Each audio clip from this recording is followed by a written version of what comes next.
saying we are live. We are live. All right. I guess we better get started then, eh? It is the 2025-26 NHL Trade Deadline. There is what are we looking at? About 8 hours left until the deadline. 3 p.m. Eastern Standard Time. I mean, it's almost 10:30 here in Australia p.m. It's going to be a long, long night for us, but Hmm. yeah, let's try and cover this deadline as best as we can, hey? I mean, look, there's been a lot of action already, hasn't there, Jaden? Do you want to Yeah. just go through a few of the trades? We'll rattle them Well, you off do it. and I'm just gonna quadruple check that we're live. Like, I just want to make sure that we are live. Um, that's fair. Can you imagine we're having all these combos and none of this is live? you Yeah, bet. that'd be I awesome. could actually imagine. I could. Um, I mean, we can always. This is Yay! our first It time. says we're live. We, Like I can see it. yeah, I just we want to are make live. sure. Yeah. Like if I All go right, to here, all right. it might double hear ourselves. But Let's try and cover yeah, this yeah. There deadline. we go. Look at that. Isn't that nice? Is it actually happening? Oh, there you go. How Well, good's that? you That's all could we have want. opened us. You could have been our first I viewer. could have. I could have. No. I'm sorry, but All right. Now that's good. That's good to know. no, Good. awesome. Like to know that. That's good. But yeah, let's get into some of these trades that have already happened, I guess. Just have a look at what's going on. Probably Well, go from we'll scroll down to what the do you reckon? start of the day, maybe, and what's Start of the day? Nick Dowd. Do you want to cover the last 48 hours, or do you want to just go over what's Oh, happened I guess we today? could. No, I guess we could do the last 48. There was only a few trades. Yeah. Um, I mean, you've got the Michael McCarron to the Minnesota Wild for a 2028 second round draft pick. So Nashville traded Michael McCarron to Minnesota Wild, and they received a 2028 second round pick. I know that trade actually rattled a few feathers. People were sort of questioning, um, is that really what gets you a second round pick? I don't think it's necessarily a terrible trade, and I think a lot of what came after that has sort of really shown that this market isn't a buyer's market; it's more of a seller's. Because some of the returns for some of these fringe bottom six players has been absolutely phenomenal. I mean, what are your thoughts? I mean, McCarron, he's going to well, it's play a what, seller's like, market by the looks of it. Anyway, it looks like a seller's market. well, it does. I mean, they said it was apparently supposed to be a buyer's market, but that clearly doesn't seem to be the case. Yeah, there's been a few trades where the pricing, like Nicholas Roy going going away to the Avs for a first and a fifth. That seems a Mm, little bit expensive, and that's so Toronto do good there. That's basically a first and a fifth for Mana. hmm In a sense, it doesn't really mm. add up, but you got a lot back for it in a sense. Yeah, Um, yeah, like crazy that. half a year of Roy and 3/4, I guess, and then a Yeah, first and a fifth. Not too bad, but I would have thought yeah, that's a little. I know he's that shores up their third, like for Avs anyway. He shores up their third line center. They've hmm got him for another next year as well, so they don't have to worry about that next year. And they've always, I feel like they've always been having to look for centers. yeah. The It Avs. definitely does, and he's got playoff experience as well. He's that type of player you want in the playoffs. I just find it crazy that Nicholas Wah or Nicholas Roy, whatever you want to call him, but he I say can Roy net. because that's how it's spelled. Not. I know, right? Um, but yeah, he generates a first and a fifth. However, you've then got the trade that happened 1 a.m. this morning over in America. John Carlson trade to the Anaheim Ducks for a first and a third. I get it. He's only a rental. Wah has the extra year, but Jesus, they are two very different players in terms of yeah, like Carlson is a bona fide like first line defender. I get he's old now, but he still had 46 points this year, 10 goals, 36 assists for the Washington Capitals on a down year. He's only netting you a first and a third. Like yeah, it's crazy. Like I just look at that and then look at the Nicholas Waugh trade and I go, what is Mm, it, that is that extra year really worth what they gave up for Waugh if you only had to give up a first and a third for Carlson? Like that, yeah, I don't know if Washington got ripped or if Colorado overpaid for Waugh. yeah, Um, like I know what you're saying. It is 8 million to eat. mm. Um, Yeah, so but it's a rental. Like he's off the books at the end of the year. oh yeah, yeah, yeah. But it is 8 million to eat. Like you still got to pay. It still adds the finances and all that. Mm, But he could sign again next year as well. That is the benefit oh, exactly. for Anaheim, is that they could potentially keep again. Um, yeah, it is it is a D man as well. I would have thought D man would be a little bit more expensive when it comes to Mm, procuring someone. So I'm a mm. little bit surprised by that. Well, Um, you've got like for an example as well, you got Mackenzie Weegar obviously being traded yesterday to the Utah Mammoth by the Calgary Flames. He netted them 3 second round picks, a prospect, and then obviously just Ollie Mata, who's almost just trade fodder at this point. I think he can he can eat some minutes for you, and he might play a little bit on the bottom pair defense, but really he's probably a player you won't really see around uh, too much at Calgary. I know he's got the 2 more years on his contract, but I think that's probably a contract that they either eat or bury or just let fade out on the third line. Um, but yeah, but yeah, like you he's look at 32, that so he's sort of still probably stuff. got 3 years left in him of Mm, decent play. Um, mm, until you start to see the fall off. So mm, that's not too bad in that regards.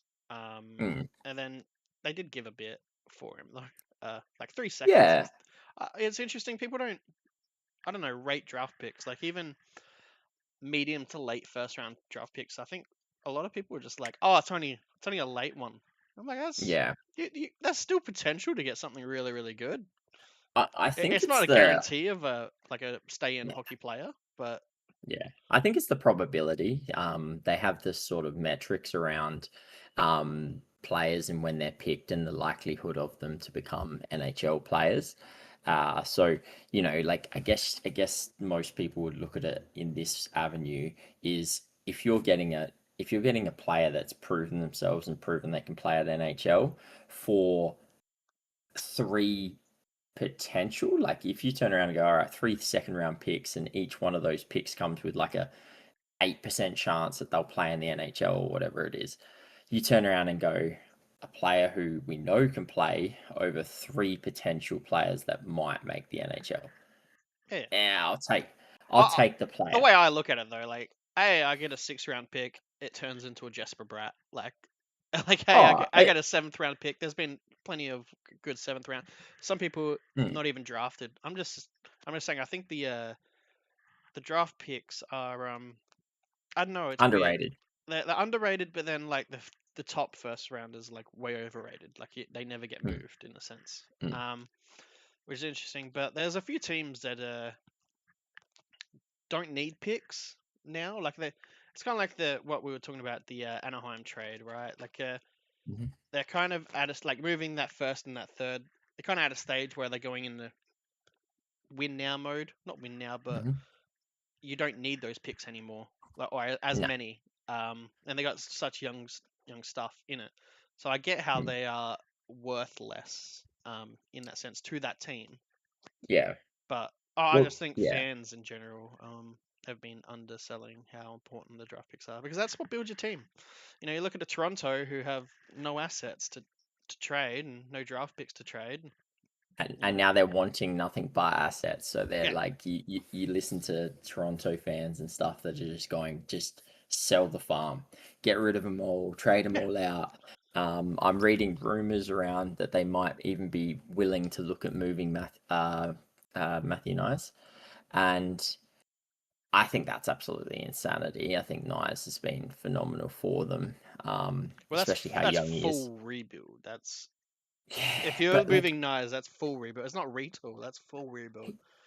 he Um, signed he signed for another 6 years after this or something like that, 5 or 6 years. So you would be committing, like you would basically be saying, no, we don't want to risk losing you to UFA status before we're back in contention, and we don't back ourselves to re-sign you at the end, which is pretty wild.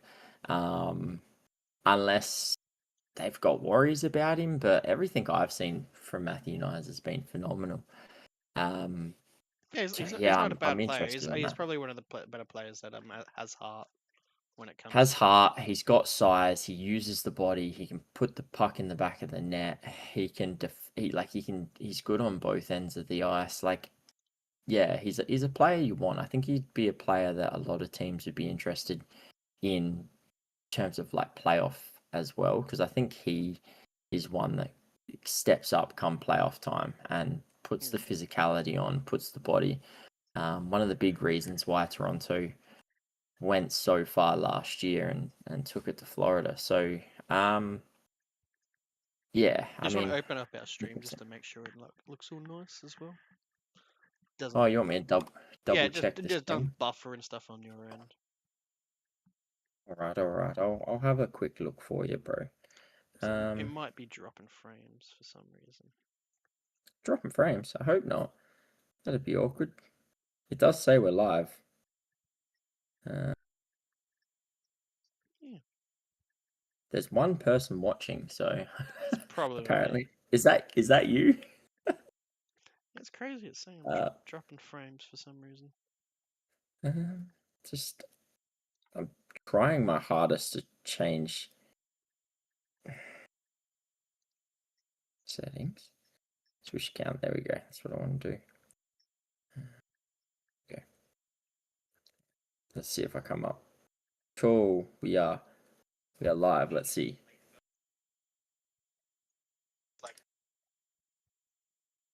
Yeah. Good. It's a little bit delayed, but it's pretty good. So, like I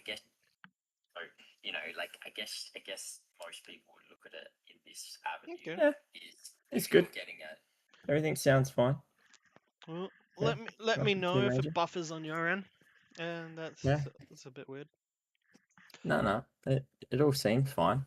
I guess yeah, we'll just keep going for now Yeah. and um.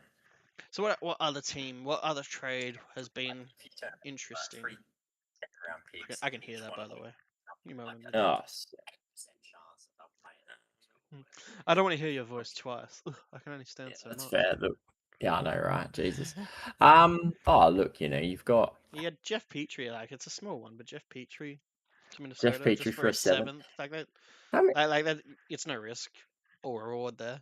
It's not too bad. Yeah, how many times has that guy been traded for next to nothing? Like Jesus Christ. But yeah, I mean Warren Fogle moved to the Ottawa Senators from the Kings for a second and a third, also with a third. So realistically, it was only for a second. That's an interesting move. I know Warren Fogle's Yeah, had a down year, but it's basically I think Fogle for a second, which is interesting. yeah, but like last season, 46 points in 82 games, 24 goals. Like he's proven he can do it. Um, so yeah, I'm interested that they've moved off him so quickly. And realistically only for a second. So is Well, this the Kings? yeah, they basically what traded away, like for Ottawa, they've traded away Mm, Perron back to Detroit for a fourth, mm-hmm, and then replaced him with Fogle. Um, mm, so basically it's Perron for Fogle, and Perron's pretty good stats, like number wise. So, mm, um, but you do get an extra year with Fogle, and a little bit cheaper in the salary cap, like only by 500,000, but it's there. Like yeah, I don't know if it's not like a big move for Ottawa. Like it's just like shuffling. You're not really adding. it's You're an not really interest. subtracting. You're just shuffling. I feel like for Ottawa there, Yeah, and yeah, it's an interesting Kings they one. get draft picks, which they're kind of rebuild, retool scenario. Hmm. That's always been like that with the Kopitar retire. Like retiring. So it's makes sense from King's side of things, especially with how the season's gone. They're still in the hunt, but it's been a bit Yeah. ordinary. Um, Yeah. you had Connor Garland going to Columbus from Vancouver. Vancouver obviously, I don't know. It's one of those trades where like, hey, they're finally rebuilding. They traded a player and getting draft picks. I'm gonna laugh if Yeah. they trade those picks for players again. That seems Yeah. to be the Vancouver motto. So I'm waiting for that. Maybe not the trade deadline, but for that to happen. Look, I didn't mind. So there's two things on this. I don't mind Connor Garland, um, and there was a lot of rumors around teams from the East. So Boston, I think Boston, Islanders, Devils were in on Connor Garland right to the end, and Columbus, obviously.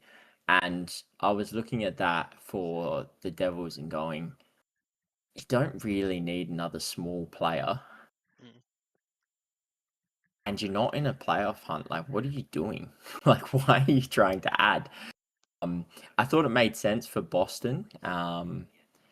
And potentially, I get Connor Garland's extended pass this year, but I was just like, right now, seeing the Devils' name around Connor Garland, I was a little bit concerned for them that Fitzgerald was going to make an absolute blunder of a trade. But looking at it and going a second and a third for Connor Garland, it's not horrible. It gives It's Columbus it's the not a. right winger. It's basically replacing Palat with that though. A rental Oh Palat. yeah, yeah, That's basically yeah, all yeah, that is. If it was New yeah. Yeah. Jersey So doing it. I still think it would be dumb for the Devils. I stand by that no matter sort of what they gave up. Um, but I think a second and a third from Columbus, they need a right winger. I don't mind this trade for them. I think Connor Garland can be a good player. His contract is probably a little bit more than what it should be, but for a second and a third, I don't hate it, Yeah. especially with the cap going up. Um, the Well, I guess we got. big one Oh yeah, you want to for do one? me, yeah, Michael Bunting to the Dallas Stars for a Where's that one? third round pick. That's that's not a bad pickup at all, in my opinion. Like he's got a bit of grunt about him. He's just a rental. He's nothing special. Like it's not like you've got to pay him next year. It's not like he's on extraordinary amount of money. But he's put up 31 points in 61 games. And he's averaging almost 15 minutes a night, so he's that second, third line player. And he's just honestly he's that type of player that just gets under your skin as well in playoffs. So I think that's a great pickup from the Dallas Stars and a bit of an underrated one for what essentially is a nothing pick. Yeah, they Like they it's had a they third had pick. sandpaper for a third round.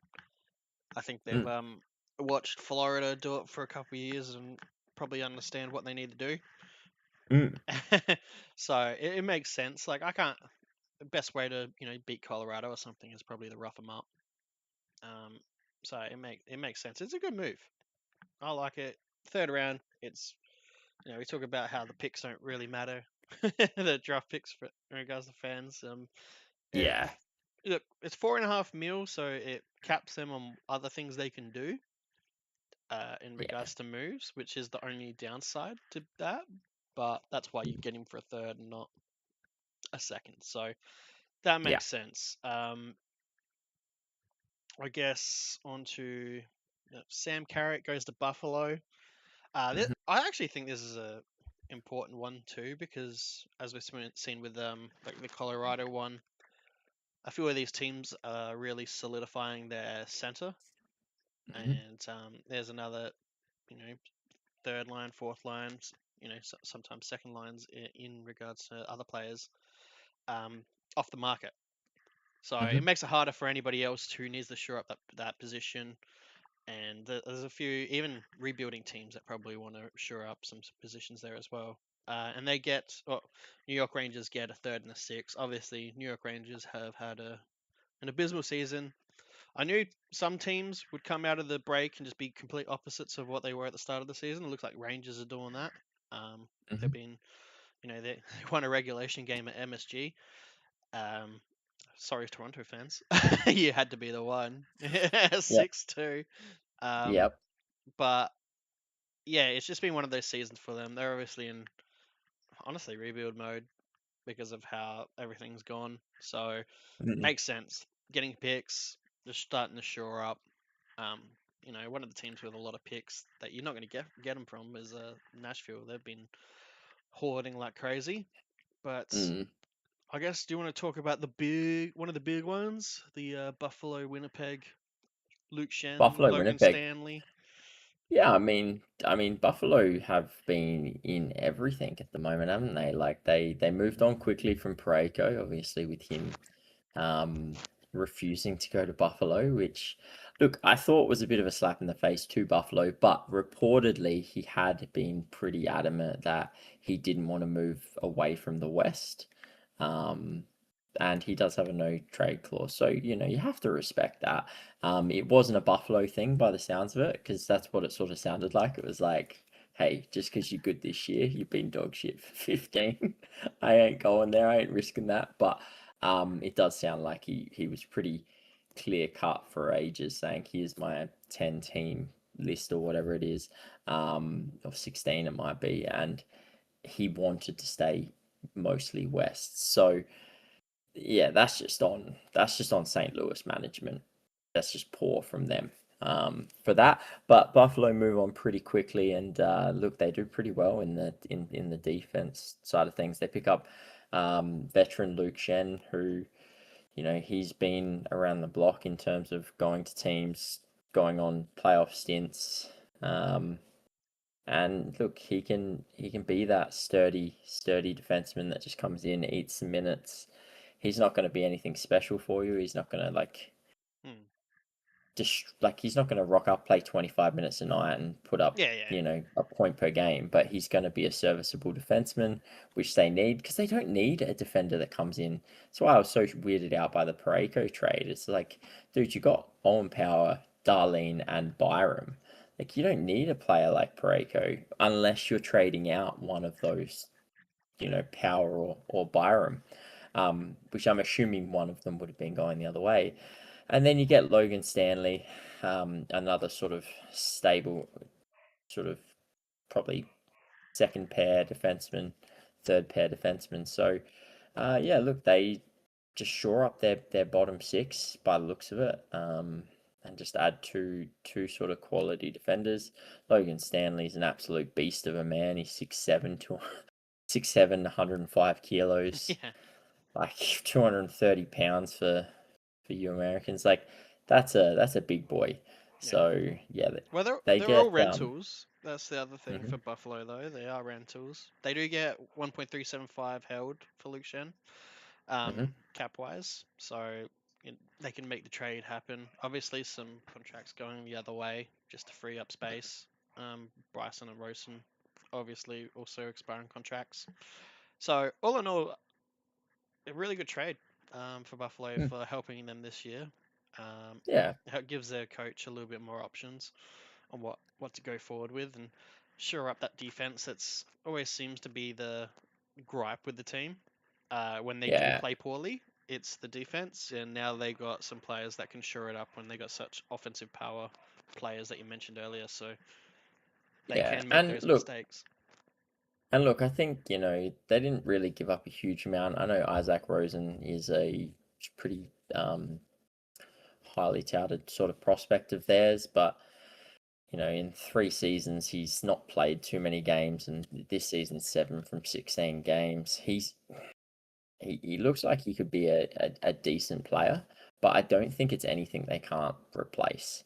So, yeah, considering the position they're in, I don't mind this from Buffalo. Buffalo fans need something from this franchise Yeah. to be like, we're really sorry for the last 15, 20 years or whatever it's been. So, yeah, I like this from Buffalo, and I'll be very interested to see if they do anything else All right. Just give before me it's one over. moment. I just got to get the door. His partner got home, but Oh, I'll put it on. Oh wait, only be 2 seconds. all right. I will. I guess it depends who you want to talk about. Well, now she's calling me.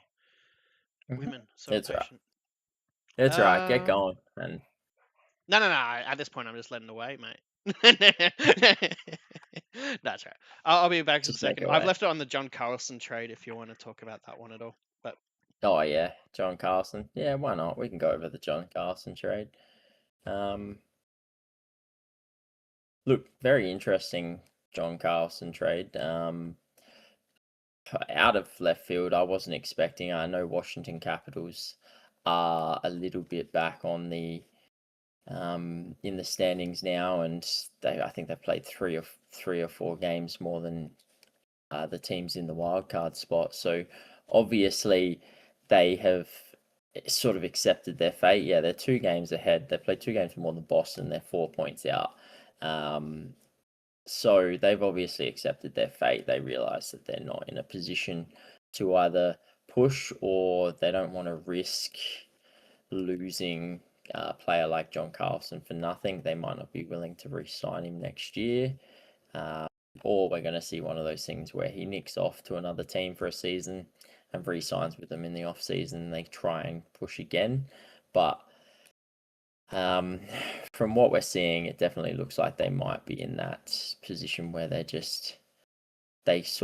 accepting that the Ovi dynasty might be over. They pick up a conditional first round pick with the conditions Anaheim's 2026 first round pick unless Anaheim fails to qualify for the Stanley Cup playoffs, in which case Anaheim will retain its 2026 first round pick and instead transfer the 2027 first round pick to Washington. So, I mean, Anaheim should make the playoffs, but who knows? They could go on a bit of a slide and end up missing out. So it looks like it'll be a 2026 first, but either 2026, 2027, I think either one of those picks, they're going to be a later pick because Anaheim are going to be in the playoffs. Um, yeah, I think it's an underwhelming trade, Jaden, now that you're back. I get he's a rental. Um, and I think if I had just seen this trade and this trade alone, I probably wouldn't think it's that underwhelming.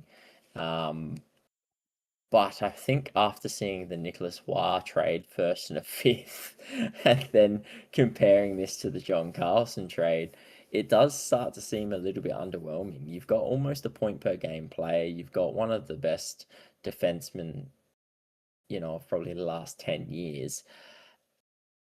And he only gets you a first, which is going to be a late first, and a third round. Like yeah, that I just. do think there's a center shortage on the market, Mhm, and that's why it mhm, happened. Like if you look, like Carlson's been traded, Stanley's been traded, Shen's been traded. mhm, Um, Bryson, if you want to add it, has been traded. Like there's a lot of D movements. There's rumors of Nemec. It just seems like it's, Peachy was traded. Thompson was traded. Like there's a lot of D has been moved. And not much third line center movement, which is a kind mm. of that middle six center is kind of a position that probably half, if not more, teams need to fill. Need. Um, Yeah, and look, you're right. I feel like that's why it takes a bit of a, you know extra payment, Mm. and I especially will. when he had an extra year in his contract. I will say this though, we're comparing it with a right-handed defenseman, which is one of the most sought-after positions in the Oh, I NHL. know, but Um, if you look at like New Jersey Devils, like what they're looking at, possibly moving Nemeth, possibly moving Hamilton, um, maybe Kovacevic. All basically all defensemen at New Jersey are possibly in the mm, rumor mill. Like it just seems, if you want a defender, it's pretty easy to go get right now. mm. Whereas I feel like if you want a center, you're not getting it. There's not a lot on the Yeah, market. Yeah, you're it's probably right. Yeah, like I I'll would have give you that. thought. I keep bringing him up every time I talk about centers, but I would have thought like a Ryan O'Reilly would have been Mm, my go-to. mhm. If I'm a team trying to shore up my middle six in regards to centers, I would have thought he would be I would be calling Nashville constantly. I, I think the problem with Ryan, I think the problem with Ryan O'Reilly is he doesn't want to go, and Nashville are still in the hunt for a playoff spot. Oh So yeah, I think the price for like I think people are calling about Ryan O'Reilly, Steven Stamkos, and Jonathan Marchessault, but I think they're pricing them so far out because they don't want to give them up. They don't want to trade them unless they're going to get something extravagant for them. So, yeah, unfortunately, I think those guys aren't available. On on your Simone Nemec thing, obviously that came out that the Devils are possibly interested in moving him, but only at the right price. They're obviously looking for a top six winger or a center. One of the teams I want to point out, and they have already been active in this sort of not this sort of late last couple of days deadline, but they had made a couple of moves. The San Jose Sharks, they desperately need to shore up their defense. Their defense is probably one of the uh, problem areas they have. They have an abundance of forward talent. If you're the San Jose Sharks, would you be pointing or picking up the phone and giving Fitzy a call and saying, "Look, what do you want for him?" Um, Probably because I feel like he would fit the Celebrini kind of play style. Hmm. It's kind of more open, um, and fast-paced moving, move the puck north-south, and Hmm. that's what I've seen with Celebrini. He's got a good long pass. I think Nimitz can, as shown at New Jersey, he's good when he's offensive, get receiving those long passes, even as a defenseman, being up forward. Um, and I think that would work really well for the San Jose Sharks. Obviously, young kid matches the age group that you want as well. Um, Hmm. I don't know what you're giving up for him though, uh, Yep. to get it done. Like New Jersey already had a Tyler Toffoli. Um, I can't think of many other players that New Jersey would Well, need, want, or that one San one Jose I've is willing to get heard rid of. one I've heard be mentioned is William Eklund. I was looking at that one, but like I know San Jose could do it. I just don't know if you like New Jersey also, like he's another smallish Yeah, see player. that It's that that would be my issue with it. I agree with you. Is he's another 5'11", 80 kilo, mm, 180 pound player who doesn't put up more than 20 goals a year. Like the Devils don't really need that. I think William Eklund's a fantastic player, especially at $6 million, $5.6 million for the next 3 years after this season. Oh, I just don't know. Like if like William Eklund is going to have to go. They're going to have to give up William Eklund plus. And then when you start saying plus, it's like, well, who else are you giving up? Because and then if it's who else are you giving up? Because Devils are obviously going to want NHL ready players now, and the San Jose Sharks aren't going to want to just ravage their team. They desperately need a defender, and I think Nemec would be really good for them. But who else are they going to give up?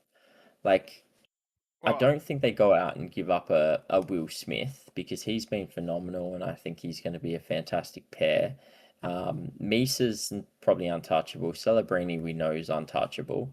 Um, who else are they going to want? Like, there's just no one outside of really William Eklund. I just don't think they've got the pieces. Although I do think Nemec would be fantastic on this San Jose team. mm. Yeah, no, I don't think you're wrong. Like a Hamilton could make sense as well. For them, obviously getting sap Yeah, salary I cap mean making sense, but I they would just need I a good would want defender. Nemitz if I was San Jose, obviously, Hmm. uh, Yeah. because Well, it's he not it's fits not with everyone else. yeah it's not very often you get a youngster like that. One of Yeah. the last defensemen that were youngster like that I saw move was like a Bowen Byram, um, to Buffalo. So it doesn't happen often. You kind of got to Mhm. pounce on it. I would do it. Uh, I even if it costed me Eklund, I'd probably do it just because I think it's easier to replace Eklund than it is to find a Nemitz. Yeah. Um, it's yeah, like if we go to New Jersey and have a look at their team, like they've had goal scoring problems. I don't think it's the roster because you look at it and it's like Maya Hughes, Brat Heisha, even Mercer. Connor Brown's been good. Mhm. Stefan Nason was scoring crazy last year, but it's just they don't play in front of the net. So I know they need to add scoring. Mm. I don't think it's a winger personally. I think it's a second line center because Hughes plays on the wing a lot of the time. You move Hughes to the wing You can make him. permanently. You can make him play center. Like once they Mm. take the face off, you swap bros type of thing. But you need someone to take the face off. Pretty much with Hughes. Yeah. Uh, Yeah. Horler used to do that when he was playing on his wing. Um, he would be the face off guy for him. Hmm. But yeah, they need a second line center just for that reason. I think it shores up everything, adds more scoring, and it has to be obviously a 20 probably 5 goal a year center that plays two way. Yeah. Yeah. And there's not many that are available that look like that, but they do have a lot of D man. Obviously, the big one to move would be Hamilton just because of the salary cap and his age. Yeah. His productivity is not as high as what it used to be. He's always been lackluster defensively. And then obviously Luke Hughes, Pesci, kind of untouchables. And then pretty much anyone else could be moved. Well, yeah, I I think they wouldn't came move out and Nimitz, but agreed yeah. that. Yeah, they came out and said basically it's Luke Hughes and Pesci are untouchable, and the rest they're willing to listen to calls on. So that pretty much means you got Brendan Dillon, Jonathan Kovacevic, Jonas Siegenthaler, Hamilton, and Nemec. You got five defenders there that on a playoff contending team could provide some some good minute eating defensemen because they all play big minutes as well. Hmm. Like you look at all of All of those those could players, slide into a second line decor.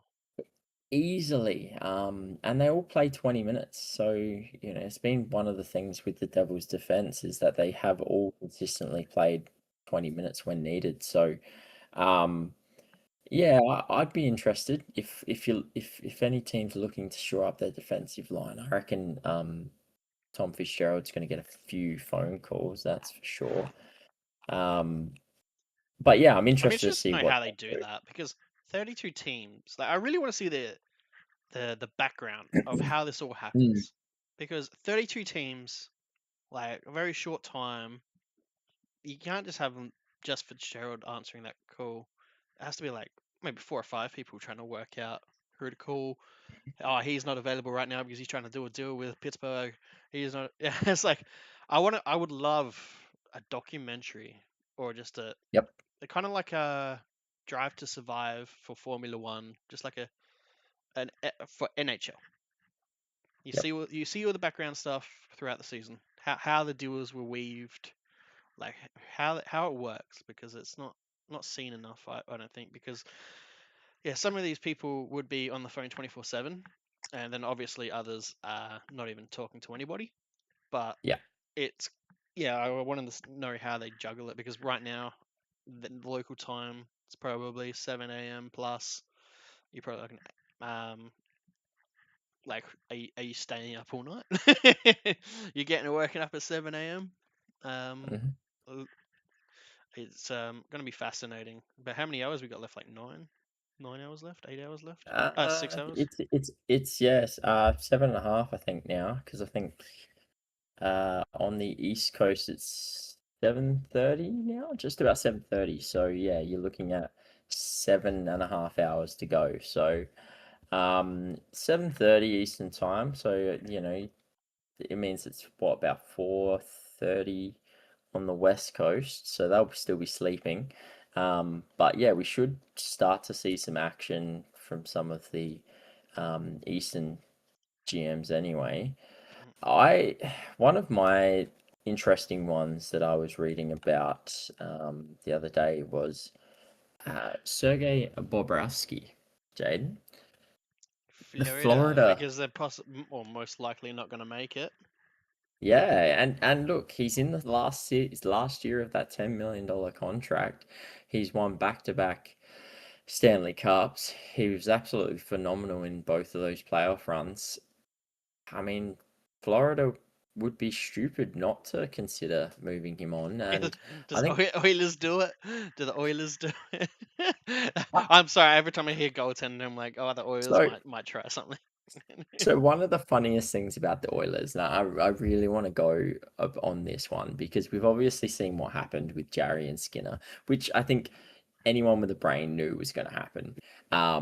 You're trading out a player you're trading in a player who heavily depends on a really good defensive structure to be any good in there to a team that has no defense. Like everyone saw that Jarry was going to fall to crap in Edmonton because they don't have a good defense. Like I don't care, Oilers fans, what you say. Bouchard is just an offensive player. He's got no defensive capabilities. He is a liability on that back end. Nurse is an overpaid defenseman. I think he can be good, but he's not a $9.25 million defenseman. And the rest of it's just pretty terrible as well. And the forwards don't defend properly. But they would be spewing right now because no one's going to take that Jarry contract off of them. And you've now potentially got the guy who beat you in the last two Stanley Cups, you've potentially got him available with Florida able to eat half of that contract. So you could get him for 5 million. You could get him for less than what you're paying Jarry currently. And you probably can't make that happen because you aren't going to be able to get rid of Jarry. Yeah, Like that is it's kind of messed up, isn't it? Like you would have to move. Like let's just say you keep Jarry. Um, Yep. you'd have to move 5 million.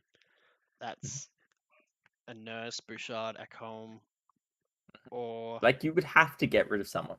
a Nugent, Hyman, McDavid, Draisaitl. They're your like if you're just moving a straight contract without moving Yep. Jari, they're Yep. your options. Obviously, Yeah. the one you, jeez, it's almost impossible to do. You probably Like you're probably only going to be able to do Ekholm, right? Out of all well, that, like they just you're not trading Nugent or Hyman. Obviously, no. the two stars you're not. So But you got to remember they just paid a first round draft pick to get rid of Manjapani. Manjapani. mm. So like they've already had to give up a lot to get rid of one bad contract. And Well, I wouldn't say there's Ekholm's a bad contract, but he's 35.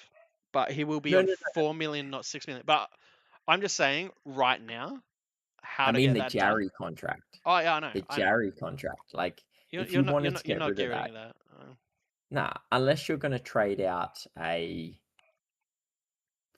like a first and a second, like someone they're going to take you to the cleaners, whoever is taking that Jarry contract. Like you might be able to trade Jarry back to Florida, but I just don't think that's going to happen either because I don't think Florida would be stupid enough to be like, yeah, do you know what's great?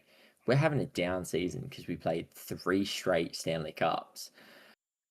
We're probably going to be straight back into the playoffs next year. Let's take on a liability like Jarry. That's not going to happen. They're Mm, not going to be stupid enough. You're going to need to trade him to a team that does not care and they are just happy to eat that contract, which means you're going to be paying through the nose to get rid of the contract, or you're just going to have to ride it out.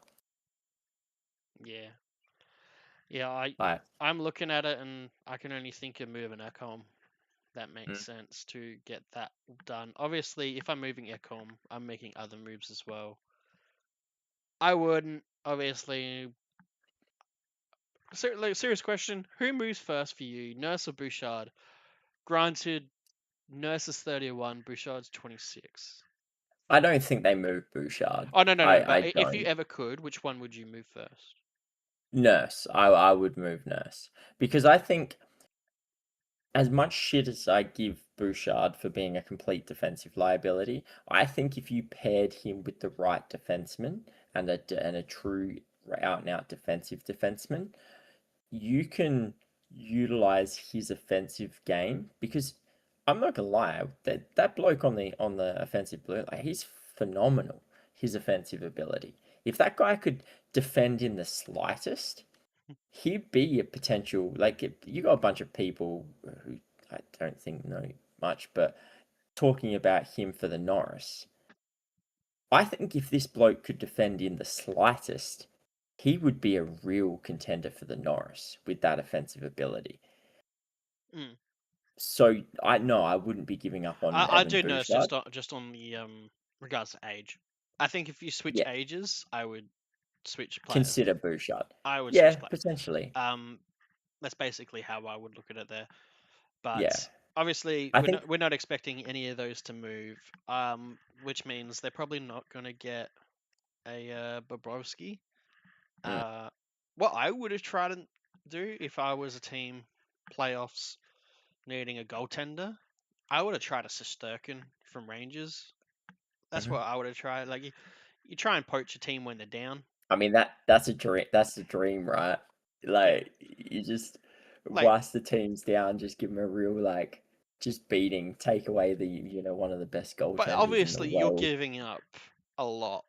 Like he's got five Well, years contract, 11.5 see, mil, but 5 years of a number one goaltender. You're yeah. taking that every day of the week, but what you're offering is going to be huge. But still, Well, what I would be looking at is potentially what about a Montreal? for Like, Shesterkin yeah, like one of the or areas Bobrovsky. they need to improve on is probably their goaltending, right? Hmm. Yeah, but Bobrovsky is for this year. Shesterkin is for their Oh, is I for know, the I next know, five. I know, I know. Um, and I think they've got the assets to actually get it done. Because yeah, like what is it? Who is it? Montembeau is an 8.74 this year, 24 games played, 3.37 goals against. Dobes is a 8.889, 3.03 this year, 29 games played. So like their goaltending tandem is horrendous.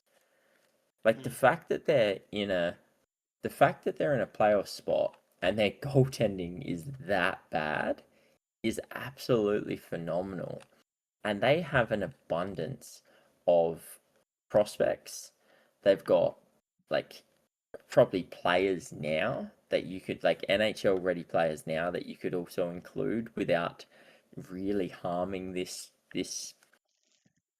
team too much. Mm. They've obviously got Patrick Laine if anyone wants to take a risk on him, but obviously you'd need a trade and sign sort of there. But yeah, I mean, could you imagine Shesterkin on this team?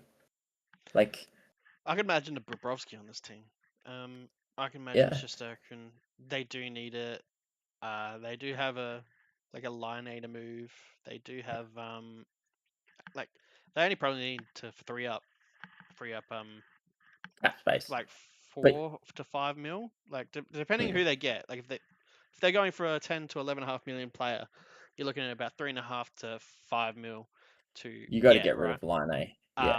Which means you have to get rid of Line A, but he's on IR at the moment. I'm not sure if that Hmm. actually counts into his into their cap space right now. Yeah, it does. It does. Yeah. So yeah, they got 10.9. So without him, I think, Hmm. and that's Bobrovsky right there. If even if you Hmm. took it straight on the chin, I Well, I'd do exactly. it. Like what? Who could you get? Like there's Kirby Duck. You can Yeah, move. There's a I mean, they could probably move Dark on, and it wouldn't sort of affect them too much. Like I like Kirby Dark. I think he's got a lot of potential, but his injuries is what's really holding him back. He's only played 26 games again this year. yeah. Um, only managed 57 last year, two the year before. Like he's just really struggled to put through a entire season, which is disappointing. Um, but yeah, like ultimately, I think a Kirby Dack scene change. He's an RFA at the end of the year. I don't think you're gonna really have to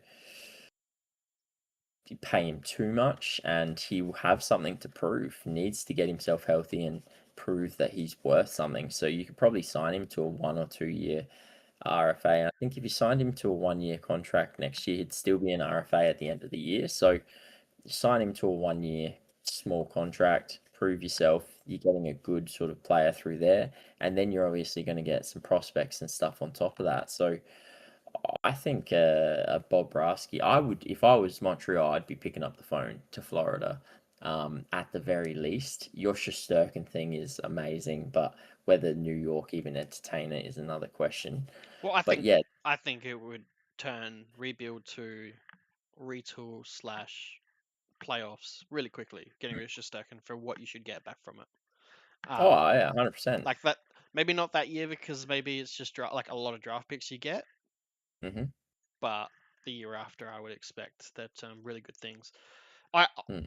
I've heard a lot of people say like, oh, nah, Shostakin's the only person on Rangers that would like not untouchable, and I'm like, he would be one of the first I move because of just the Yeah, amount you get for him. It's yeah. I also think it's in respect to Shesterkin at this point because, like, he was the very reason you made it to Eastern Conference Finals. He's the very reason mm, you were so good for so long. Don't waste that man's career. Like, get him in a team that's going to be a contender. He deserves it. That man deserves. Like, he is a but it's phenomenal just like, goaltender, what are you trying to do, right? Like, hey, we're going to rebuild, but we're going to keep Shesterkin, and you're Fox. gonna waste. We're going You're to gonna have waste 3 of Zibanejad, his years. Trocheck, like all these older players like Miller, Hmm. um, with big contracts, but we're doing a retool. Like, Yeah. like I get it. It's not going to be hard to flip the Rangers out around really quickly because of those Mm. players. But I think we've seen for a while now that they're not getting it done. They're No. they're too lackluster throughout the whole entire lineup depth wise that they need to kind of clean house on a couple big names and then get some medium sized assets to fill those holes. That's Mm. like I know we've talked a lot about moving defensemen and stuff, but someone like a Fox would be someone I would look at moving as well. Well, yeah, I know Fox has been heavily like in the trade rumors as well. Um, He he has a has no a no move move clause, clause, but but players waive. yeah, and I think players right now in New York are probably pretty keen on a change of scenery. I know um, Vincent Trocheck is sort of he's got a modified no trade clause, but he's basically said he wants to stay East Coast, doesn't want to move his family, but he's happy to be traded. There's obviously been all those rumors around Lafreniere. You've got the whole situation with JT Miller, Mika Zibanejad.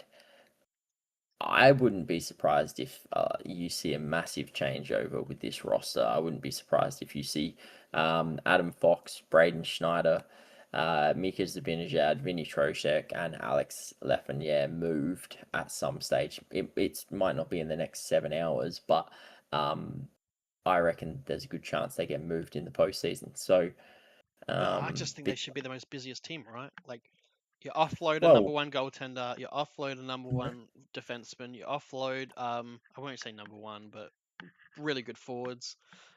yeah, Like well, it's you would get so much. It fastens yep, the retool so much. They're doing a limbo, and I like we'll sort of retool, but we'll keep a little bit, and I just mm, don't like that. I know it's harder to get yeah. players to waive clauses and stuff, but at some point you just gotta go, all right, we need you to waive, and maybe give us a list of 10 teams that you'd want, Mhm. and The then we'll way yeah. the way I look at it, right, is, you know, unless the New York Rangers can turn around and be really good next year or the year after, which I don't think they can. They've like this is pretty bad. Um, you look at it and go, they're probably at least minimum 3 years away. Minimum 3 years, which means Zibanejad's going to be 35. JT Miller's going to be 35. Trocheck's 35. Alex Lafreniere's 27. Adam Fox is 31 with only 1 year left on his contract. Gavrikov is 33 and Shesterkin is 33. Gavrikov's Like, 30. no, no, in 3 years' time. Oh, in I'm 3 years talking, time, 3 years time. yeah, Sorry. yeah, in 3 years' time, right? So by the time, because I'm saying 3 years minimum that Yeah. these guys are relevant again, With which with means this roster, I think it's with this probably two. roster, I think it's right? two, but I think you could switch it around really quickly. Honestly, if Yeah, you change coaches and got like oh my god, what's his name that I think coached Dallas? Um, De Boer. DeBoer. I'm like something DeBolt DeBu DeBoer. Um, I reckon if you got like a seasoned coach like that that you know can do good. I know he's got his Yeah, faults and stuff, but yeah, and you throw that with this team, I could see easily playoffs. Granted, you don't want playoffs like we do, but you want to make sure you're a competitor, you're a competitor, you're going to conference final kind of minimum standard. Um, and I think De Boer gets you into playoffs, and then you just rework a little bit, and then that gets you into conference final plus. I don't think it's actually that hard, but you have to have big cojones and make some big trades that yeah. a lot of GMs I think don't like to make because then those type of trades just sit on your resume and it's like, oh, he did that trade, like, and Mm, that's your staple. Or you did the Adam yeah, Larson trade with with Taylor Hall or something like that.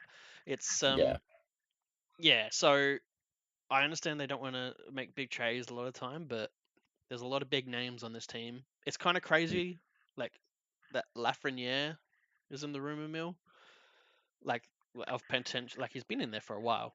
Um, mm. like this team just We seemed. talked This seems like just oh, how we got this young hot talent. We're gonna get rid of him because he's slightly not panning out. Like he's not A plus plus. He's only like a B plus, but it's just not good enough. Like mm. yeah, it's a little bit sad in that regard. Well, well, the Lafreniere thing, right, is really comes down to you look at the 23 and 24 season, right, where New York were really good. He had 57 points in 82 games. He had 28 goals, but then in the playoffs, he was 14 in 16 games, 8 goals. He was phenomenal, and everyone was just like, this kid gonna break out. He's gonna be phenomenal.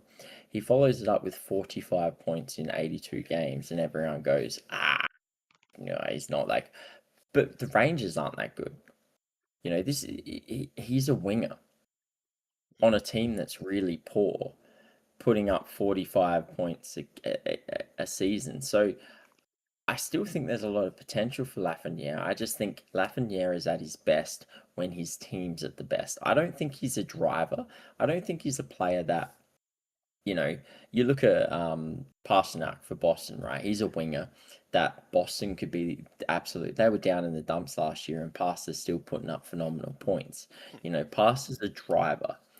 Lafreniere is a player that's going to benefit from the team he's on.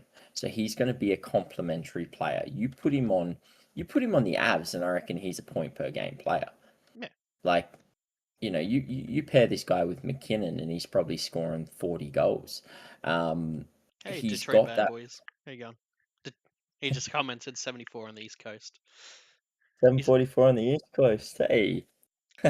are they gonna wake up at 8 o'clock and then start making trades? Is that it?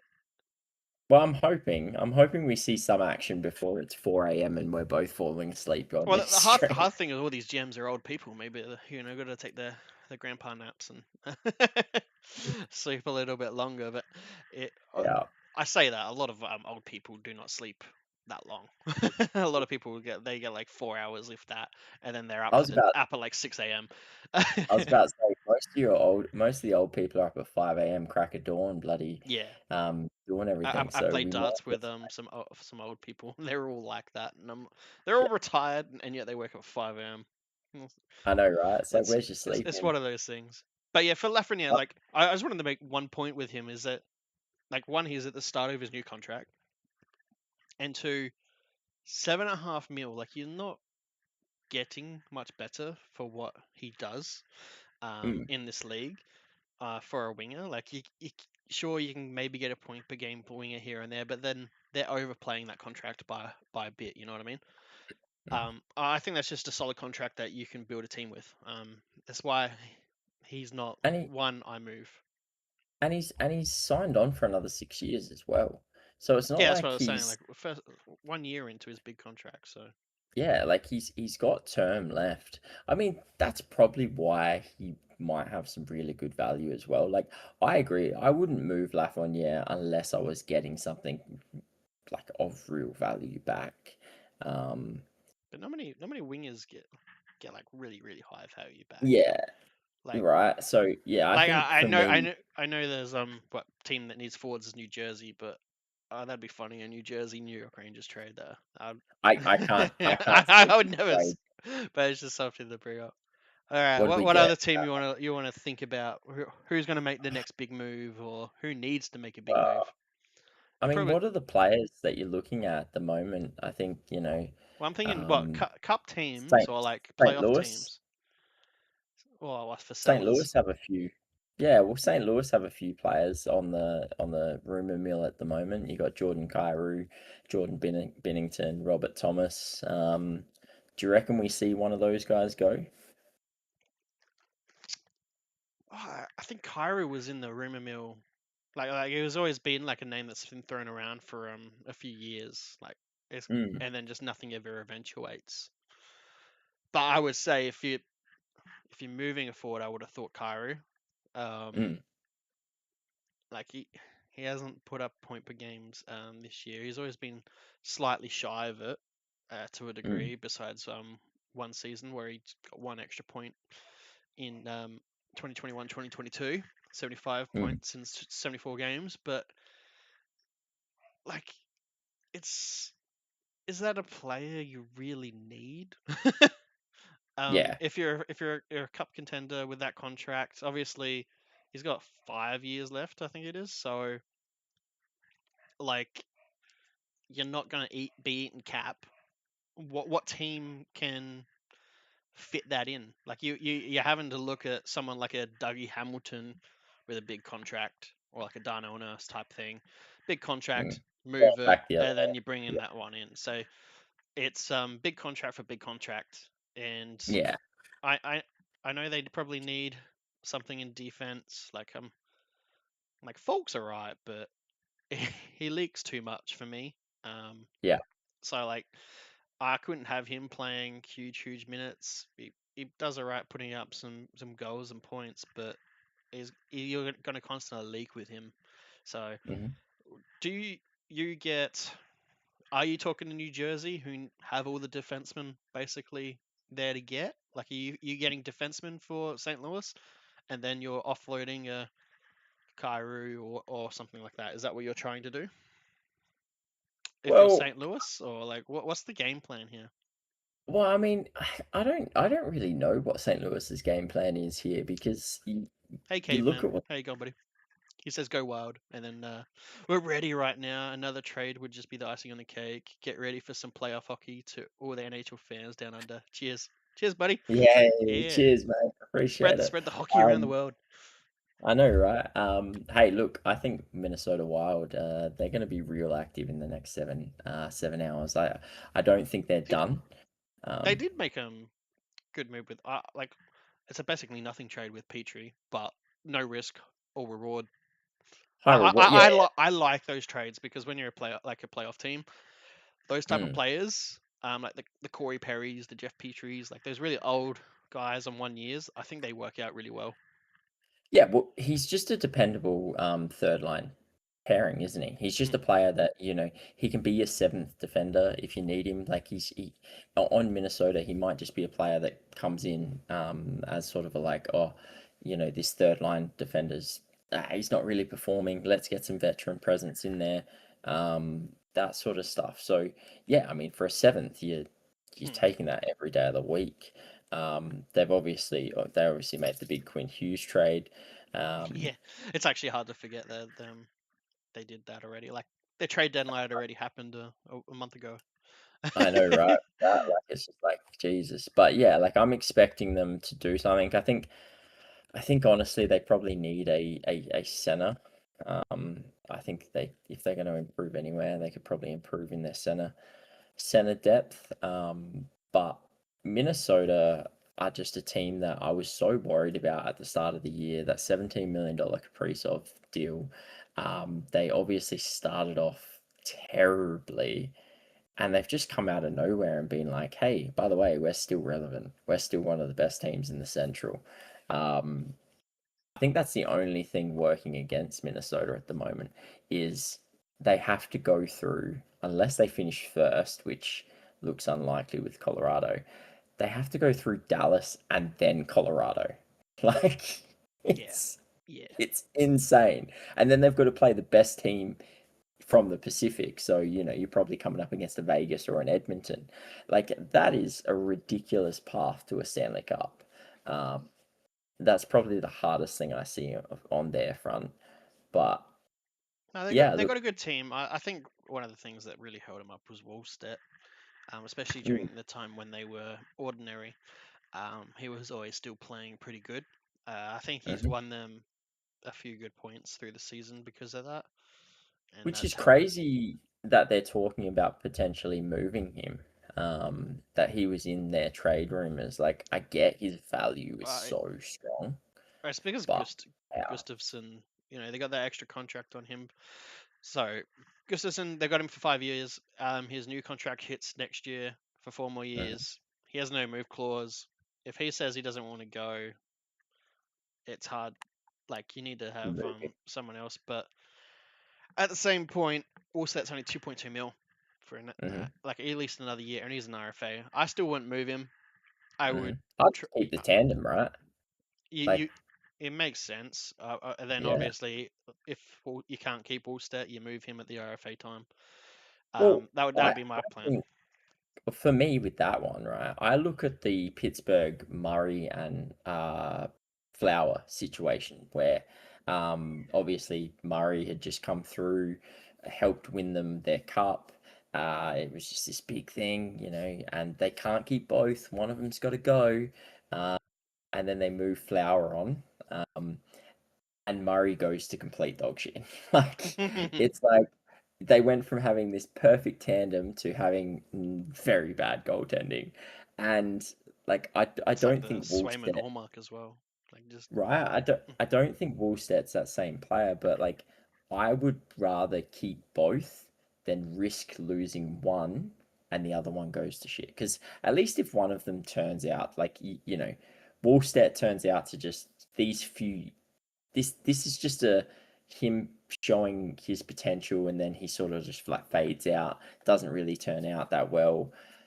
At least you've still got Gustafsson. Like I don't think they're going to yeah, trade him out, but if you trade Wallstead out as well, then you've got to find a serviceable backup to Gustafsson, and all of a sudden it complicates things.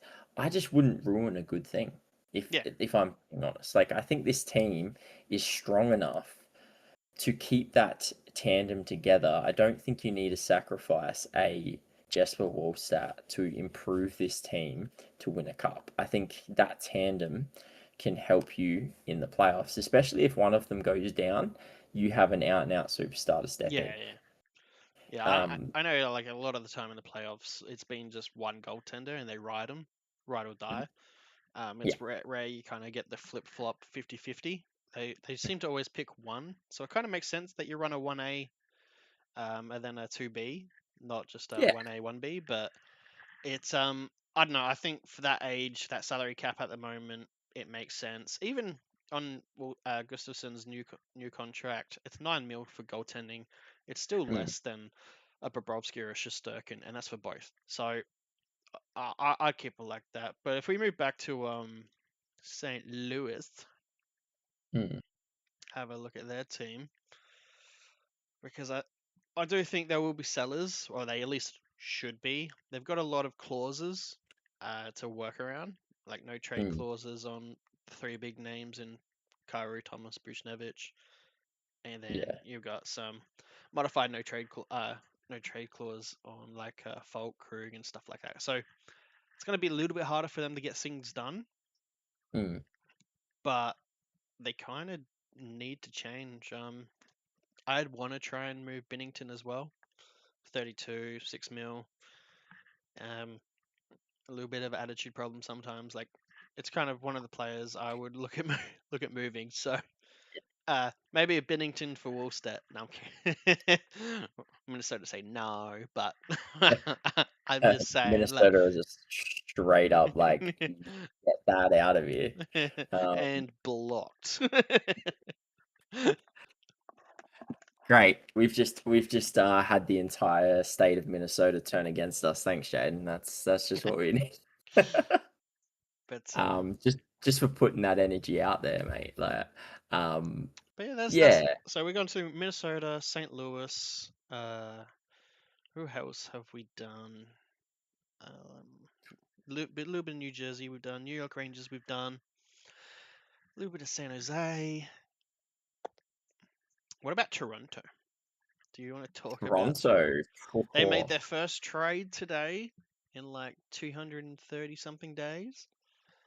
Um, Yeah, that was a very, very needed trade for Toronto. And hey, look, I'll say this for Toronto. You want to be upset they haven't made a trade in that long, but you just got an absolute steal for Nicholas Wild, like a first and a fifth. You cannot be complaining about that. That is a phenomenal return for a player that you basically got thrown in to a deal with Mana where you would have lost him anyway. So, kind of come out really well for them in that front, I reckon. But I don't think they're done, and I don't think they can be done. I think if Nicholas Wire is the only player that Toronto move, that's a that's management needs to go. That is just clean out. If you're telling me that you can't trade OEL, Michelli at some point, most likely, Lawton, and Bobby McMahon, what are you doing? Like, well, what are you doing? yeah, the question is who wants them. Well, That's the hard thing. I think there'd be a lot of teams after all three of those players, man. If I'm being honest with you, I think OEL has been phenomenal Oh, for OEO Toronto. maybe, yeah. I understand OEO. I'm talking about like Well, the young Kirk Lawton McMahon. so Scott Lawton, you're talking about centers, and how in demand they are. He's a fantastic third, fourth line center. Like he's a bottom six center that is I wouldn't say big, gritty. fantastic, but Oh, sorry. yeah. Sorry. I'm talking in terms of a third, fourth line I center I, here. th- I Not think if you're getting us Lawton or basically any of these guys, you're getting mm, them for the fourth line. Like yeah, that's what I see. And but I think Scott Lawton can be that player. Um, and so I look obviously Toronto could retain, even though exactly. they don't need to on these contracts really. But No, some of these teams are at the cap limit already. yeah, So you retain half 750,000. That's a yeah. pretty good price for a fourth line Scott Lawton fill hmm in. Maybe he doesn't crack the lineup, but yeah, injuries he's in. So Well, and you talk about Bobby McMahon, for example, man. Like he's 1.35 cap here at the moment. You don't even need to eat any of that, and that's a good deal. The guy's put up almost 20 goals this year. He put up 20 goals last year. He's got 19 goals in 60 games this year. He plays 15 minutes a night. Like you can't tell me that there's not a contending team out there right now that couldn't use Bobby McMahon on the third or second line at the moment. Like he's 6'2", he's 95 kilos, so he's big. He's a big body. He's so fast. Like for me, like I know some Toronto fans are probably like, no, I want them to re-sign him. I love the guy. Like keep him, blah blah blah. But I actually think the return for Bobby McMahon is going to be really high right now. And like how old's Bobby McMahon? He's 29 29. years. So it's not like he's a 22, 23-year-old RFA. He's got the next 10 years with you. Like he's probably got another 2 or 3 years. You trade him while he's high. Yeah, look, man, going through this lineup, I think they've got a lot of assets to move. I think one of the toughest things for Toronto is they've traded away so many assets in the previous years to attempt to be contenders that all of these players are essentially just going to get traded in an attempt to get those assets back. Yeah. Yeah, looking they obviously don't have the first, second, or fourth round, or even seventh round this year, and Hmm. no third round next year. Only Colorado's pick next year, so that's probably very late. Uh, they need to shore up in regards to draft picks. That's what I would be doing in regards to those players. There is getting some draft picks. So that's McMahon, Lawton, Jan Croak, Michelli, uh, maybe Robertson, depending on how you want to do your rebuild retool. Like he's 24 RFA and whatnot. I don't think he's got great value, to be perfectly honest, but you'd get something for him. Yeah, and then look, obviously, we would probably move a Matthews Nylander. I know some Toronto fans want to do that too. That's what I would be looking at doing. Is full clean house, run with Tavares as you see up top, and hopefully your second line center as you find another first line center. But it's that's what I would be doing. Defense wise, I think Morgan Riley should be out. I think pretty much everyone is on the block that for me anyway. Like I like Tanev, but he's always injured. Yeah, But well, he's out for the season now but as well. but no one's taking him because of that. And Yep. then yeah, OEL is your big one with McMahon in regards to return on value.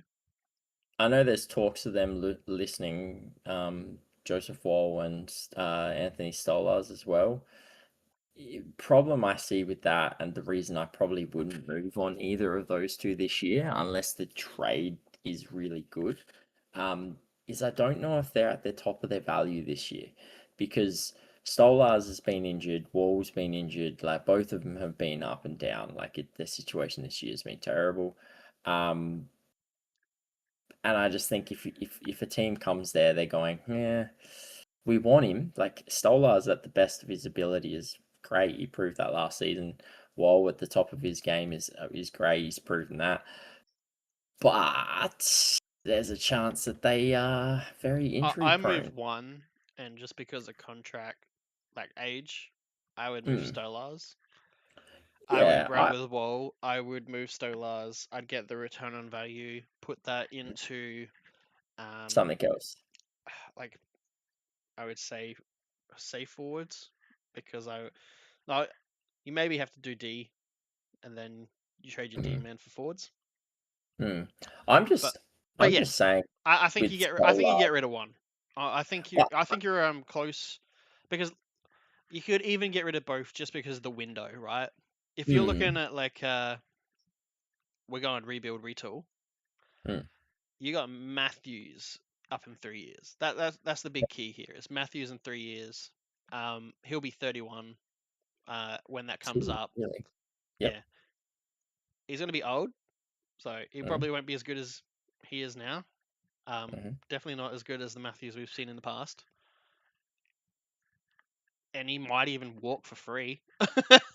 Like so, Which is a Toronto worst nightmare. yeah. So you're losing what it's kind of doing in New Jersey and losing like two of your best players. New Jersey did it in 1 year basically, but Kovalchuk and Parise, yeah.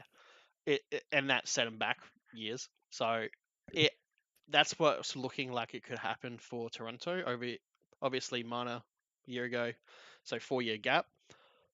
But if he does walk, and he's not going to be as good as he is now, you're looking at retooling, rebuilding still, and that's when Wall's contract's up. He'll be 30. Are you still wanting to retool with a Wall at 30, like and a Stolarz at 35? Like that's how I'm looking at it. Like I feel like they're going into a retool, but if they keep Matthews, they're going to be in a retool for more than 3 years because he will then be gone. Yep. So yeah, it's a hard one for me, and I feel like you have to tank really hard now, like all your assets to get to build up to then be good in probably year three. So even if Matthews does walk, Mm. it's not going to be that big of a sting. And that's how I look at it. Like I feel like you have to make the big calls now Yeah. for Toronto. Yeah, look, I definitely would move a Wall or a Stolarz. I'm just questioning on if the trade isn't deemed a good value trade this year, I would hold off and wait until next year. And because the hope is off season, both of them get fit. They come out next year. They both play as the tandem they did the year before. Stolars puts up good numbers, even on a bad team. Value goes up. You trade one of them out. Perfect. I just wouldn't be letting a Stolars or a Wall go for low value. Like that would be my only hesitation on them is if someone's coming along and going, yeah, I'll give you a third and a fourth for Stolars. I'd be like, no. Hmm. They need something of significance for me to move on from Stolars because I think even though he is injury prone, he proved last year that he can be a phenomenal goaltender. So yeah, like I just wouldn't be letting him go for nothing. That's my only thing. If they get a decent enough trade thrown at them before the deadline or even in the postseason, 100%. See you later, gone. Um, but yeah, like I think this team needs a clean out. Like I wouldn't be surprised. Like I'm hearing rumors that Matthew Knight, like they're listening to offers on Matthew Knight, but I think it'd need to be something phenomenal to get that done. I think basically you go down this No, I list. consider him almost like a Lafreniere, like kind of the same contract, kind of the same Yeah, productivity. Like yeah, it's basically what you'd get for Lafreniere, you get for Nyes, and I feel like it'd be easier to poach from New York Rangers yeah, than it would be to poach from Toronto. from Toronto. Uh, Basically, every single player on this list for me, outside of John Tavares, and like I would still consider moving John Tavares. Obviously, if he moves, there's no move clause. I, But I don't know. I respect him. I respect no, him. no, no. Like I would 100% leave that on him. I'd be like, look, man, we're happy to just ride you out to the sunset, give you back the sea if something happens with Austin Matthews. Tavares, for me, at the Leafs, like if he wants to retire as a Leaf, you let the man retire as a Leaf. That man has done so much for them since he's been there. Plus, signing for $4.3 million was just the steal of a century. Um, so yeah, like I would only move him if he turned around and said, "Look, I'm happy to go if you get a decent trade offer for me. I wouldn't mind trying to win a cup. I that's what I'd let him go for. But if he said I'm happy to go without a cup and without to chaser, I just want to retire here, enjoy my final years. That's fine.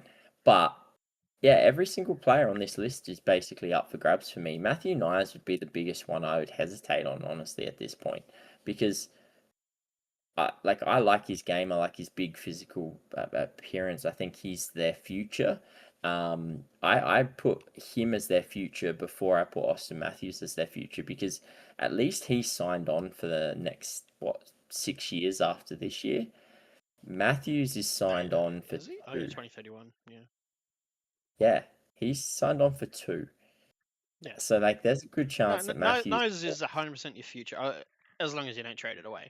Um, Mm, but that is the part that I would be looking at too. I think he plays with heart, which a lot of these players don't play with as well. So, mm, I think he's like kind of like Lafreniere. He's kind of like the easy stay. It's an alright contract. I you can work with it. Even mm, if he went to crap somehow, like it's not hard to move a 7.75 contract, especially with cap going up.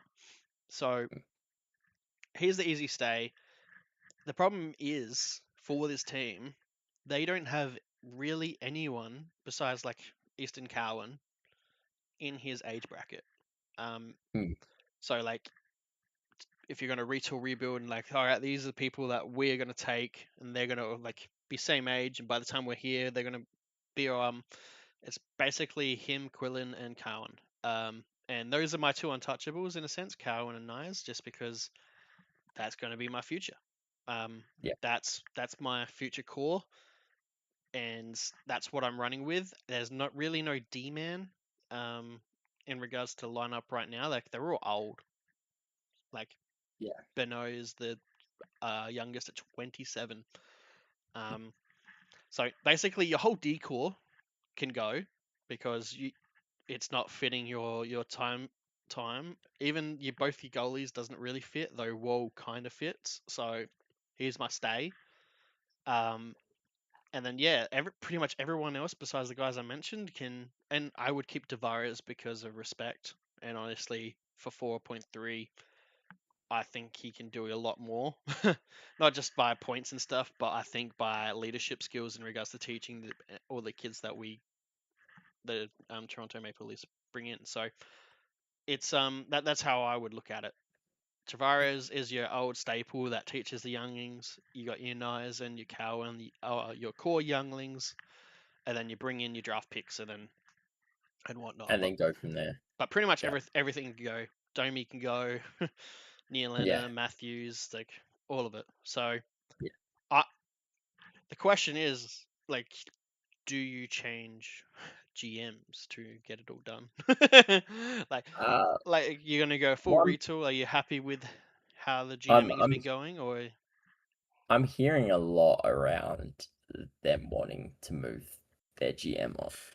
I'm hearing a lot around them, like their fans wanting uh well, he just who's their doesn't make moves, does who's he? their coach at the moment? Berube. Berube, yeah, like Berube, the Berube system obviously not working.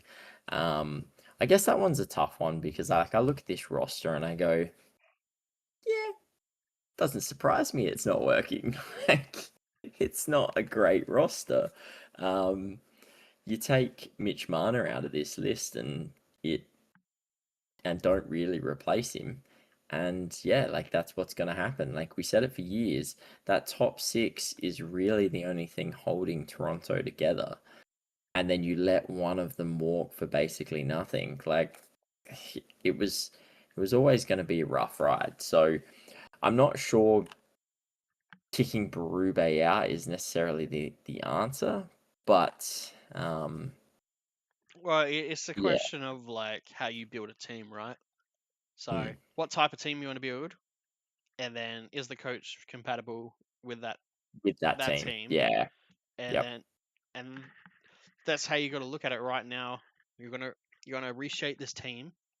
How do you want to design that team? And then you're gonna bring in that type of coach. I I don't know. With Brube, I'm not really sold or harsh on him because I don't think any coach really would be doing well with this team. So it's hard to hmm see what his roster, like his strategy, would look like in a full functional. I know the Boar's been really good, um, but is he the coach to bring in to do that retool? Like yep, it is one of those questions, but it's one they've got to make, and I think you've got to make it before, well, basically next season at this point because the deadline's coming up. So, yep, and they're your big calls. I think there's your bigger calls, not even the people that get moved. It's who does the GM come in? But yeah. is there All anything else you right. want to say on Toronto, or you want to move on to another team? No, no, no. I'm gonna move on, and I've got a team for you. The Detroit Red Wings. I'd sell the This organization, get rid of it. No, I'm kidding. this one's an interesting one for me because obviously they brought back David Perron, um, from Ottawa. They are in a playoff spot at the moment. I'm a little bit worried about them. Because they have been a little bit shaky. And let's be honest, they've had a history of letting us down right at the end and missing out on playoffs. So um, they do worry me a little bit. They're currently 8 points in. Sorry, it's difficult because they're third in the Atlantic, but they're technically only 2 points away for outside of being taken over from Montreal, which then puts them at risk of Columbus, which is 5 points out. So 5 points in a playoff spot with one game played extra over Columbus. So they've got a buffer, but it's not huge. They're 4-4-2 in their last 10, and they haven't been playing the greatest hockey lately. So I sit here and I go, whatever you do, Eisman, do not fall back to your old ways of let's just trade the farm out and move on to next season. This is the season, my friend, that you need to put everything on the line. You brought in David Perron. You need to make another call, I think, before the deadline day is over. You need to make a splash here. You've got $10 million in cap space. This is your year. I don't care what it is. I don't care if it's a backup for Cam Talbot. I need to see something from this Detroit Red Wings team because if they miss the playoffs and they do nothing at deadline, I'm on the get rid of Eiserman bandwagon. Like, Yeah, needs to move. Needs to make yeah. something. Yeah, he really does. In regards, like I like the Pronad, you know, playoffs. It adds Mhm. an extra footing in regards to it, and you already know what he's like. He's been there before, so I like it. He needs to do more. You're 100% right. If we look at their draft picks, like they're at the point where they're kind of buy now, win now. Like they've built their But team you for have so to long. be. They've got pretty much all their draft picks that are notable besides the second round in 2027. So Mhm. basically, you got a lot of draft picks that kind of need to be shipped out for players, and you've got Mm. the salary cap to do it. You've Mhm. got good old players in this team for this year. You got some youngsters as well. You just need to get those, I know, Bobby McMahon, like we just talked about at Toronto, like those cheap contracts that are producing good points, that are like, I don't know what particular type of position you would want to fill.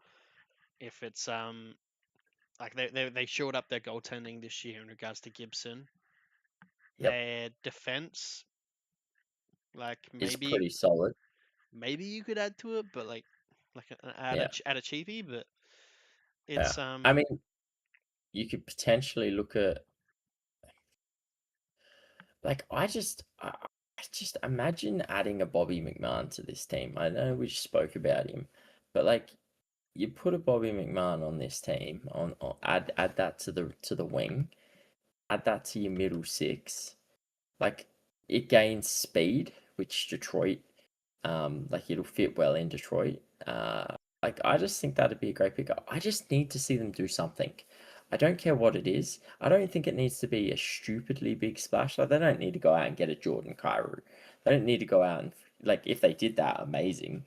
But they don't need to go out and pay extravagance and throw 3 first round picks out the window.